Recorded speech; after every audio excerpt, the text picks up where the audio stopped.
Salut les filles. Alors, comme vous pouvez le voir, j'ai une tronche mais épouvantable, parce que je suis malade, j'ai la crève, hein, ça s'entend un petit peu. Quand j'ai la crève, en général, j'ai les yeux pochés. Dès que c'est un peu congestionné, pris ici, je me réveille avec les yeux comme ça. J'ai des petits boutons, un truc qui ne m'arrive jamais de ma vie. Enfin bon, bref, j'ai une tronche mais monstrueuse. Donc je me suis dit, c'est la bonne occasion de faire une vidéo. Parce que je suis pas complètement en face de mon truc. Hein, bon, bref. C'est la bonne occasion de faire une vidéo teint lumineux d'hiver, d'automne, machin. C'est vraiment, j'ai la tête idéale pour faire ça, donc on va bien s'amuser. Alors, pour commencer, l'idée c'est de garder le même fond de teint que d'habitude, un fond de teint pas trop couvrant. Moi j'ai essayé avec une crème teintée, sur moi ça marche pas la crème teintée, c'est pas assez couvrant pour moi. Cela dit, si vous avez vraiment pas d'imperfection de couleur, vous pouvez, vous voyez si vous avez pas, enfin moi ma peau est complètement inégale en couleur, elle est lisse en surface mais en couleur elle est complètement inégale. Donc il me faut vraiment des pigments pour masquer. Donc si vous n'avez pas de problème de pigmentation, vous pouvez couvrir avec une crème teintée, ça suffira et ça donnera un petit côté vraiment vivant à la peau qui est plus agréable que de tout plâtrer. Donc ça marche aussi, c'est un peu aussi la vidéo comment se maquiller quand on est malade quoi. Vu, vu mon état charmant.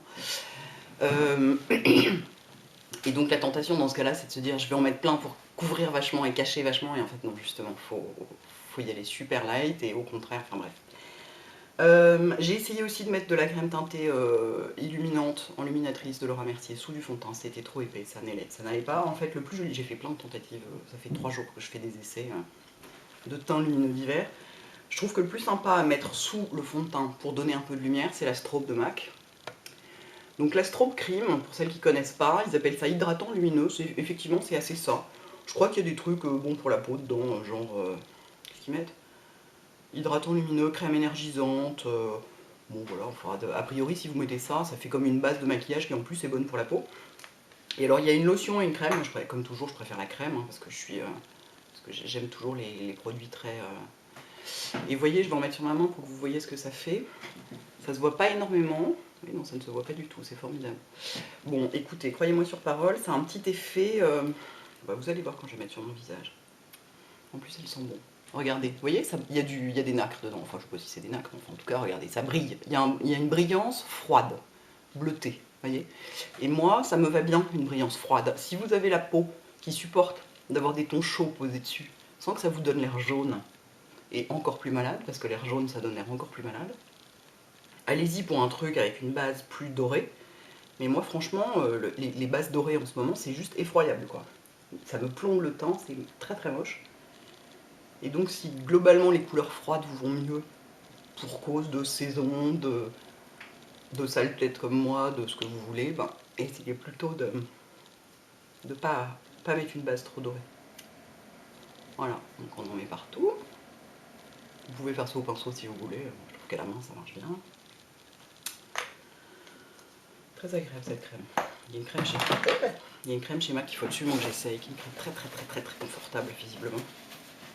Un peu comme celle, comme le Balm, le Moisture Balm de Bobbi Brown. Visiblement ça ressemble un peu. Je suis très tentée. Alors, ensuite je vais mettre du fond de teint. Je suis toujours avec mon Santa-Fe, hein. C'est complètement délirant, je veux dire, c'est incompréhensible. En même temps, vous voyez la couleur de mon décolleté, il n'est pas livide quoi. Et donc quand j'ai un t-shirt avec un décolleté, bah faut que ce soit raccord, et puis de toute façon sur mon visage c'est ce qui va quoi. Enfin, bref, c'est totalement incompréhensible. C'est quand même la couleur que je mettais au mois d'août quoi. N'importe quoi. Donc voilà, moi je fais généralement comme ça, hein. J'en mets des petites touches sur le visage, et ensuite je prends mon pinceau et j'étale. Ici, qu'est-ce que c'est comme pinceau? Je ne sais même plus où je l'ai acheté, mais c'est un pinceau pas cher, hein. C'est un genre Costelsen ou je sais pas quoi. Il est pas terrible parce que les fibres sont trop longues et pas complètement assez denses. Donc franchement, je vous le recommande pas. C'est pas le meilleur pinceau à fond de teint qui soit. Ça fonctionne, hein, mais il y en a des mieux. Notamment le fameux numéro 45 de Sephora, qui est vraiment mon pinceau à fond de teint préféré. Donc, je tourne ou j'étale, hein, c'est un peu comme on veut. J'avais évidemment mis de la crème hydratante, enfin mis du baume à lèvres hein, avant. L'idée c'est qu'on voit plus qu'on voit pas de stries. Bon, c'est l'intérêt de ce genre de pinceau, ça fait pas de stries au moins. Hop. Alors là, moi je dois faire un peu gaffe à pas m'en foutre plein les cheveux parce que les traces de fond de teint dans les cheveux platine, C'est extrêmement moche. Et j'en mets là, il y en a dans mes sourcils, mais je l'enlèverai. Je vous montrerai comment je fais pour l'enlever. Je vais tout vous montrer. Ça va être une vidéo hyper longue, pour un résultat quasiment invisible. Et moi je descends pas dans le cou, parce que justement c'est raccord, il n'y a pas besoin quoi. Puis de toute façon j'aime pas mettre du fond de teint dans mon cou, parce que après vous en avez plein sur vos foulards et tout, c'est pas du tout agréable. Vous voyez, je passe quand même un peu de temps à l'étaler. Hein. Faut qu'il soit bien fondu à la peau, quoi, pour que ce soit joli. Faut pas qu'il soit posé dessus. C'est un peu l'idée, c'est ça. Pas qu'il soit posé dessus. Ensuite, comme anti-cerne. Vous avez vu, j'en ai pas mis. Maintenant, je mets plus de fond de teint sous mes yeux. Je mets directement l'anti-cerne. Je me dis que peut-être il colle à la peau, mais enfin, il tient un peu mieux s'il est posé directement sur la peau. Surtout qu'avec ma nouvelle méthode de contour des yeux où je mets je sais pas combien de couches de crème, c'est sympa d'avoir pas 40 couches quoi. Donc je vais mettre j'aime beaucoup en ce moment le chou Moura comme ça. Avec son, excusez-moi, j'ai son petit embout, vous voyez. Je trouve la couleur est absolument idéale pour moi en ce moment. C'est surtout ça. Hop. Il est vachement pêche. Et donc ça contrarie bien la couleur de mes cernes qui sont un peu rouges. Et je sais, là ça fait beaucoup, mais vous inquiétez pas, ça va disparaître. Bref, mes cernes qui sont un peu, qu'est-ce que je veux dire, un peu, je sais pas, un peu prunes quoi. C'est vraiment une couleur dégueulasse quoi. J'aimerais encore mieux avoir des cernes bleues quoi, mais non, ils sont même pas bleus. Je sais pas, bleuté quelque part, c'est plus chic quoi, pour des cernes. Prunes. Et donc le fait qu'il y ait du pêche dedans là, ça contrebalance bien. Moi si je mets un anti-cerne rose, ça fait gris sur moi, c'est hyper moche, ça va pas du tout. Il me faut un anti-cerne avec du jaune dedans. Voilà. La tentation pourrait être forte de masquer un peu plus, mais je vais pas le faire parce que faut y aller mollo dans ce cas-là. Je reprends ce qui reste sur l'embout, excusez-moi, j'ai les nez qui commencent à se boucher. Et j'ai une petite imperfection là, je vais la masquer en tapotant. Idem ici. 7 minutes mon dieu déjà. Ouais, ça va être très très long comme vidéo. Voilà, ensuite je vais poudrer le tour des yeux avec ma poudre Bobbi Brown toujours. Hop. Pale Yellow. Je le fais, j'aime bien ce pinceau là pour ça, c'est un pinceau Armani, qu'en fait un pinceau à crease. Je l'aime bien pour ça. Et vous voyez, immédiatement ça ternit l'anti-cerne. De toute façon, de poudrer, j'ai pas trouvé, je crois pas que ça existe, une poudre qui ne ternisse pas légèrement l'anti-cerne.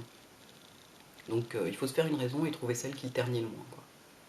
C'est un peu l'idée. Celle-ci est une de celles qui ternit le moins. Parce que ça le fonce légèrement quand on poudre. Obligatoirement. C'est quasiment impossible d'y échapper.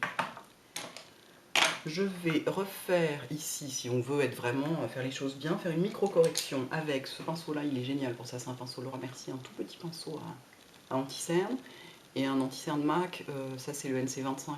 C'est pas celui que je prendrais pour mettre sous mes yeux. J'en prends un peu plus foncé parce que la peau de mon visage est plus... Enfin, pour que ça ait la couleur de la peau de mon visage, quoi. Et le fait de le faire avec un tout petit pinceau... Excusez-moi, j'arrive pas à respirer, c'est pas cool. Le fait de le faire avec un tout petit pinceau, ça fait que vous en mettez juste sur la rougeur, là, juste sur la petite pointe. Je crois que c'est un vaisseau éclaté que j'ai en fait là. Et vous en mettez pas plus autour, et du coup vous faites pas une grosse trace rouge, quoi. C'est pas l'idée. Une grosse trace rouge, une grosse trace blanche, genre un gros rond blanc sur la joue. Ok, ensuite je vais poudrer, mais très légèrement. Ah, mon anti-cerne qui se fait la mal. Désolée, ça va durer 1000 ans et en plus ce sera complètement le souk. Je vais poudrer avec la Mineral Skin Finish de MAC parce que je trouve qu'elle elle est lumineuse comme poudre. Et du coup, et avec un 138, elle est lumineuse, elle étouffe pas la peau, quoi. On n'en met pas des tonnes, hein, évidemment. Moi, je vais en mettre principalement sur la zone médiane, pour pas que ça brille. Mais elle a un fini. On voit la peau à travers, quoi. Elle est magnifique cette poudre. On peut mettre partout, tu vois, comme ça fera tenir l'anti-cerne et tout ça. Et vraiment, j'adore cette poudre, quoi. Vous voyez, on voit la brillance de la peau à travers. Elle est... Et pourtant, elle est hyper unifiante, hein, hyper pigmentée. C'est vraiment une réussite. Magnifique poudre. C'est vraiment ma poudre compacte préférée. Et moi, je l'ai en light medium. Et en fait, ça marche à quasiment toutes les saisons. J'ai essayé de changer pour d'autres couleurs l'été, c'était pas tellement efficace. Ensuite, je vais mettre un blush qui marche sur tout le monde et tout le temps et à toutes les saisons, qui est toujours le Coralista. Je pourrais mettre un blush crème. Mais là j'ai envie d'un truc. Ouais, je sais pas, j'ai envie de celui-là. Avec toujours mon kabuki, Burberry. J'aime bien la couleur de celui-là parce qu'il est entre le rose et le pêche. Et quand on a vraiment une sale gueule, c'est assez efficace.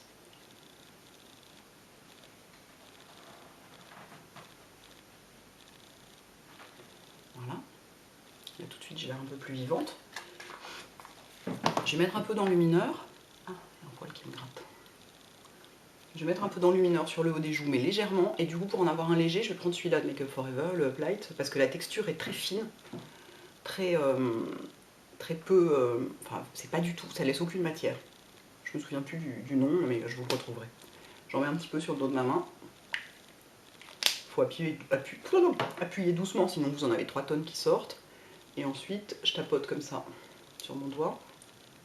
Et je le mets juste là, comme ça, au-dessus. Et c'est pareil, lui aussi, c'est une base froide, une base de couleur froide. Pour moi, c'est plus... Excusez-moi, j'arrive vraiment pas à respirer. C'est plus heureux, une base de couleur froide sur moi. Maintenant, voyez ce qui vous convient, parce qu'il y a des gens à qui une base de couleur chaude donne plus bonne mine.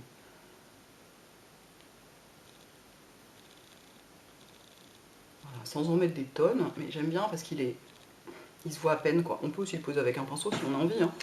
Ce genre de petit pinceau, vous voyez, bon, je trouve que si je peux éviter de salir 50 pinceaux à chaque fois que je me maquille, ça m'arrange bien.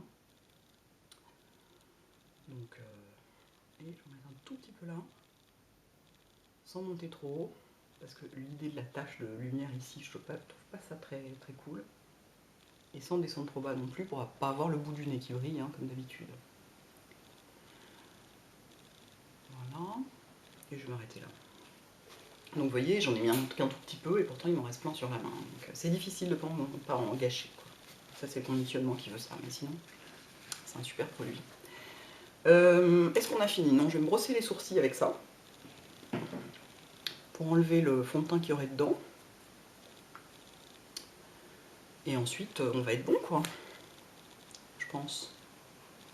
Alors, la couleur de mes lèvres va pas avec mon maquillage, donc c'est pas joli. Mais évidemment, si je me maquille, je m'arrête pas là. Enfin, je mettrai éventuellement soit un gloss, soit un rouge à lèvres léger, genre Shy Girl de MAC, un truc comme ça. Voilà, ça fait déjà 12 minutes, je pense que vous avez votre dose. Et je vais vous faire un avant-après ce coup-ci. Vous allez voir que là on se dit « Ah mon dieu, heureusement qu'on a inventé le maquillage, quoi ». Voilà, donc je les brosse bien pour enlever... j'ai un gant toilette humide avec moi. Et j'essuie la brosse dedans au fur et à mesure pour enlever toutes les petites miettes de fond de teint qu'il peut y avoir dedans. Parce que ça, je trouve ça vraiment...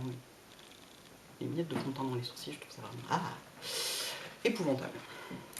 Donc voilà. Vous voyez, quand même une tête. Malgré le fait que voilà, j'ai toujours l'œil poché à gauche et tout, mais si on regarde côté droit, ça va. Faudrait répliquer. Voilà, voilà les filles. Quelques petits trucs, ouais, voilà. Donc, voir léger, des petites couches fines, légères, de trucs lumineux, quoi. Et si vous avez la peau super grasse, et ben vous pouvez le faire quand même, mais poudrez bien partout, avec une poudre pas trop mate. Poudrez bien partout et utilisez plutôt des poudres, notamment pour le blush, là j'ai utilisé une poudre, mais pour l'enlumineur, utilisez plutôt une poudre, et puis votre fond de teint adapté au fait que vous avez la peau grasse, si vous en avez un qui vous convient bien. Voilà les filles, à bientôt, ciao. Faux départ, faux départ, faux départ. J'ai mis le Shy Girl pour vous montrer à quel point la couleur des lèvres change la luminosité du teint. Parce que moi j'aime pas du tout la couleur de mes lèvres parce qu'elles sont foncées, pigmentées, j'aime pas les lèvres foncées d'une manière générale. J'aime les bouches assez douces, quoi. Et ben je trouve ça beaucoup plus harmonieux et je trouve que le teint est beaucoup plus doux et beaucoup moins plombé du coup avec ça. Donc je voulais vous le montrer. Shy Girl, mon chouchou, toujours. Est-ce qu'il m'en reste? Ah oui quand même, j'ai utilisé ça mais ça va, il m'en reste encore un peu. Donc voilà, je voulais vous faire voir la différence. À bientôt les filles.